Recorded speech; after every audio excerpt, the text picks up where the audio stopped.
You're here, I'm here. Maybe you hit that sub button. Go on.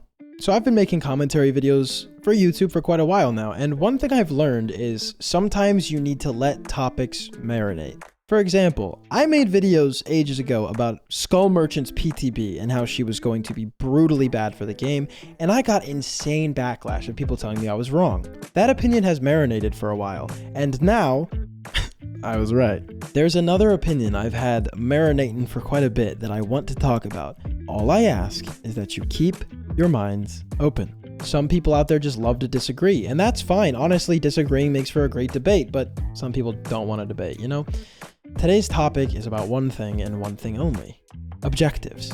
When DBD was created, objectives were very, very clear. Survivors are meant to do 5 gens and then open the exit gate and leave. And the killer is meant to kill all the survivors. Since this game's released, it's morphed from hide and go seek to tag. It used to be it was a clear power rule, which was killer, but now survivor thrives on being injured because of certain perks buffing them. And while survivors slowly kept getting stronger, killers kind of stayed the same. What I'm trying to say is this game has evolved a lot, and there's no argument there. The devs definitely had no idea where this game would be in 2023 when they created it. Now this is where the disagreements come in.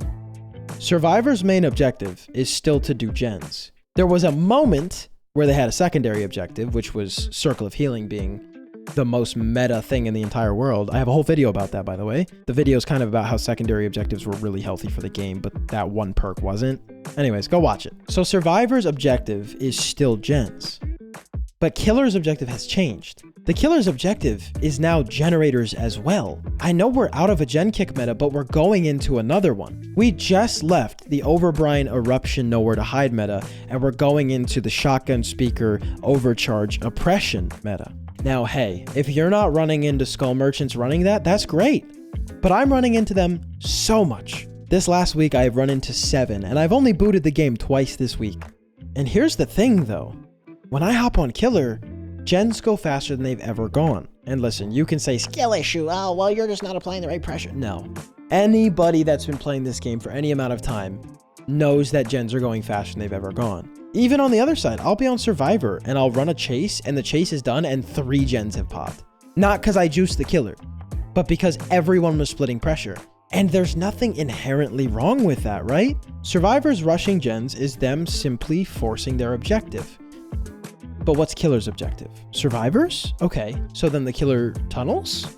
Because that's forcing the objective. The killer camps to get 2 hook states. That's forcing the objective. No, because then they'll get torn to shreds by the entire community. Okay, so if killer can't do that, then killer can run gen kicks to counter the gen rushing. Since they can force that objective, then the killer can counteract the forcing of that objective. No, because then the community will erupt in flames.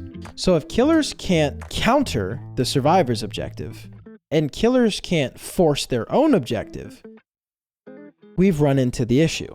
Killer is in a horrible spot right now.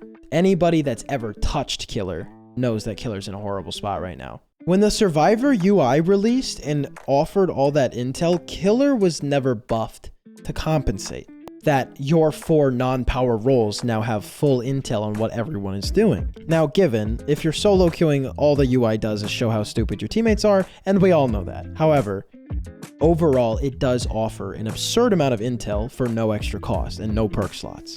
Now we're going into the face camping change that's coming up. I believe they said next year it got delayed to, in which if the killer face camps, survivors will be able to deli base kit and also deli off their second hook. And I don't think face camping is viable. I don't know why people do it. I do not face camp. The closest thing I would get to face camping is maybe endgame collapse, the door is open, all the survivors are injured, so I'm playing for a trade. But you will never catch me at 5 gens downing someone, throwing them on a hook and staring at them. Never. So this isn't the promote face camp hour. This is me pointing out the fundamental flaws of killer right now. If you don't run builds that you're cheesing the entire system, such as a shotgun speaker, overcharge, oppression, nowhere to hide, eruption, skull merchant, then you're in a really bad spot. To the iron grasp trappers of the world, what the fuck can they do in this meta, where gens are going at absolute light speed? If a killer is patrolling gens, like an M1 killer is patrolling gens, and they stop at each gen, I promise you 2 gens will pop in the amount of time it takes to patrol every gen to see the progress. So we're in this crazy gen rush meta. Prove got nerfed, so splitting pressure is more meta than it's ever been. And guess what? That was the way you were supposed to always do it. If you've never seen the statistics on what doubling up a gen does or tripling up a gen does, I would definitely go look at it. You should never triple a gen. You should only double at the very most. Obviously, I'm talking about early game. I'm not talking about end game. It rewards very little. So now that Prove got nerfed, a lot of people are splitting pressure on gens, which is causing them to pop even faster. And there's nothing wrong with that, right? There's nothing wrong with the people doing it, but it does negatively affect the game. So I've brought up 2 points. Gens are moving faster than they've ever moved, and Killer is in a weaker spot than it's ever been. This is the first time I will ever say in this game that tunneling is not a bad idea anymore. Trying to take the game down to a 3v1 in the current health of where M1 killers sit right now is not a bad idea. And I hate to say that because tunneling doesn't belong in this game. I'm all for extra anti-tunnel measurements, but we're at a point where killer has nothing left but to go pick a meta killer such as Nurse or Blight, or as you all know, Wesker. I played 5 games yesterday and 3 of them were Wesker. Anyways, or maybe a 3-gen Knight or maybe a Skull Merchant. If you're not playing those characters, you're just lose. Even if you run the best chases in the world and you're constantly insta-downing survivors, it's not going to be enough if the survivors have any kind of brain. So what do we do? And that's where I bring this question to you guys. What can we do to killer to even things out? Whether it's a killer buff or a toolbox rework. Also, what the fuck was that brand new part change? It literally changes 4 seconds from the old brand new part. It was not this giga nerf people swore it was. Anyways, tangent. I've already said what I think should happen. I think behavior should incentivize a secondary objective for Survivor so they don't immediately do 3 gens. Early game is the problem here. End game gens don't fly because action is happening. But early game in M1 killer traversing Red Forest, 3 gens are gonna pop. And you could always say to run corrupt to counteract that, but let's be honest here. The problem goes deeper than the first 2 minutes of the game. I think the only healthy portion of this game right now in terms of killer and survivor balance is probably endgame collapse. Because if the killer's getting diabolically shit on, they can just go up to the door and open it and the game can be over.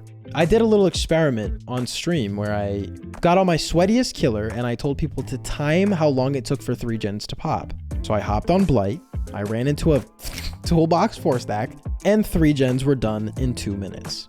Because of these weird little gen rush nerfs, splitting pressure is more common than ever, as I've previously said. That's a problem. Killer is screamed at for face camping. Okay. Killer screamed at for tunneling. Okay. Killer screamed at for running regressions. Okay. So what can the killer do? What do you think is the right thing for the killer? And you little survivor mains out there, now's your time. You hate killers so much. What can they do here? Run no perks and you gen rush them? Is that how this game should go? Do you know how bored of Dead by Daylight you would get if this is how Dead by Daylight felt all the time? There is no competition. There's no action, which has now caused killers to default to gens. My chases are lasting 3 seconds. And it's not because I absolutely shat on the killer so hard in 3 seconds that they left. It's the killers get their 1 hit when I'm out of position and they leave because they know taking a chase with me is going to cost them 2 more gens. The only time I see killers commit to chase anymore is first chase because they need that early pressure. So listen, this was probably a really unorganized video, so let me give my final thoughts. I believe personally that survivors need a secondary objective, not something that's forced, but something that incentivizes doing something else. Old Circle of Healing was a great example, but a really bad execution. It gave survivors something else to set up before defaulting to gens, and it was so meta that so many people ran it that you were guaranteed 2 people were making out with totems at the beginning of your killer games. But obviously that perk was absolutely broken, and then it got nerfed and people said, I don't want to play with you anymore. So my idea would be a new boon that incentivizes doing something else that feels rewarding for the survivor and doesn't feel so punishing to the killer. But I want to know what you think. Is tunneling okay? Is face camping okay? Is gen rushing okay? What do you think? All I ask is this one thing. Keep this in mind if you're about to give a crazy biased opinion in the comments, right? If you think gen rushing's okay, then you should probably think tunneling's okay. If you think tunneling's okay, then you should probably think gen rushing's okay. Why do I say that? Because they're the same exact thing. Gen rushing is forcing the objective. Tunneling is forcing the objective. If you think only one is wrong, then congrats, you have a biased opinion. Anyways, let me know what you think in the comments. I'm honestly really excited to see your guys' ideas, because usually when I post a video, I have an idea of my own, but this time I'm just lost, man. I just want to see killer be in a better spot where you don't have to run 3 gen M1 killers or extremely strong M2 killers. Like, the Freddys of the world need a break. The pigs of the world need a break, you know? So what's something we can do to help that? All right, that's it from me today. I hope you enjoyed. I appreciate you for watching. Make sure to hit the like button or the sub button if you haven't. And see you in the next video.